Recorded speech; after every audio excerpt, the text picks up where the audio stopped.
the special forces of the Navy, of the Indian Navy. It's called the Marcos, whose job was to dive deep and investigate Dwarka. This was identified by Balagangadhar Tilak. 100 years ago, he's been talking about it. Dwarka's shape of the harbour and everything seems to be similar to what is found here. 22,000 to 18,000 years ago, Earth went through an ice age, and this ice age is called last glacial maximum, and this resulted in so much of water locked up in ice that the shorelines are visible far beyond where they are today. Draw out a picture of the Ice Age for people who've not seen the animated movie. Earlier ice ages were even more severe, even beyond the Himalayas, maybe up to New Delhi and others. Maybe we had ice ages over here. In 2050, we could have water levels. Chennai could be submerged. Kolkata and Bangladesh, many places could be submerged. Mumbai also could suffer a lot of submergence events.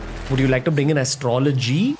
There is no such thing as astrology. We only had Jyotisha. Indians could mark the passage of time merely by looking at where is the moon against which backdrop of star is that. This is fantastic. I don't know why I'm getting goosebumps, but I'm getting goosebumps. And I remember my mum reading out the story to me from the comic book. And then I asked her, are these people, are these aliens? And she didn't really have an answer. And I remember my question mark just stopping there. Cut to 2023 and I've got my answer. That these are celestial events encapsulated in stories. The stories traveled from 7000 BC. Yes, 9,000 years to present 2001 when I read that Amar Chitra Katha comic book. And this is one story. How many other stories are relaying how much of our past? Absolutely. These stories are woven intentionally to encode knowledge. There's a lot to be decoded in the Vedas. Precisely.